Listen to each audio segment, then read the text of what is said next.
mga kaganapan sa mundo ng international sports scene sa report ng teammate Carl Velasco.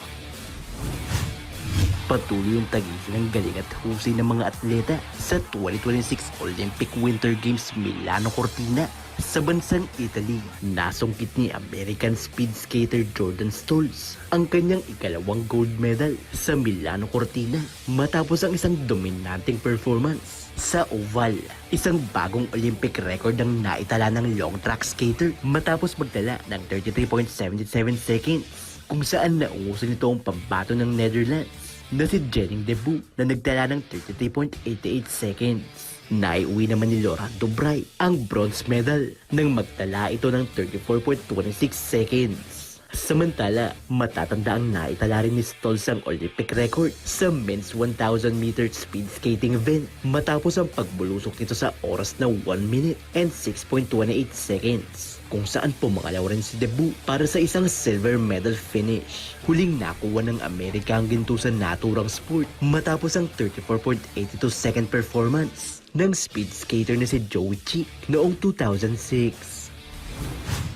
Sa football naman, naibulsa ng Spanish powerhouse na Real Madrid ang panalo kontra sa Basque Club na Real Sociedad 4-1 sa 24th matchday ng La Liga. Nitong nakaraang linggo, 4 na goals ang pinakawalan ng Los Blancos, kung saan pinangunahan ito ng Gonzalo Garcia sa unang 5 minuto ng laban matapos ang isang soft touch finish. Sa 25th minute mark naman, agad binigay ni Vinicius Jr. ang ikalawang putos ng Madrid nang maipasok nito ang isang penalty shot. Nakuha naman ni Federico Valverde ang kanyang unang La Liga goal ngayong season at 3 puntos ng mga puti matapos ang isang short ranger. Sa second half naman, tuloy nang tinapos ni Junior ang laban nang muli itong makakuha ng ticket sa penalty area.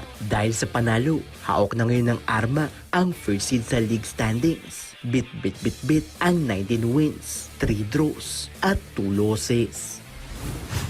At sa basketball, nagpamalas ng galing at talento ang mga basketball stars sa ikalawang araw ng 2026 NBA All-Star Weekend. Nitong nakaraang linggo, naiuwi ni Portland superstar Damian Lillard ang kanyang ikatlong 3-point contest title matapos ungusan ang ilan sa mga prominenteng sharpshooters ng liga. Nakapagtala si Lillard ng 27 first round points, kung saan naging sapat ito para makapasok sa second round. Pagdating naman ng final round, nagtala ang tubong Oakland ng 29 points, kung saan hindi ito nagawang ungusan ni Phoenix Suns guard Devin Booker na tinapos ang nasabing round. Hawak-hawak ang 27 points. Dahil sa nasabing performance, nakuha ni Dame Time ang kanyang ikatlong deep ball title. Sa main event naman ng second day, hinirang na dunk champion si Miami Heat forward Keyshawn Johnson matapos ang ilang athletic dunks na ipinamalas nito. Sinalampak ni Johnson ang bola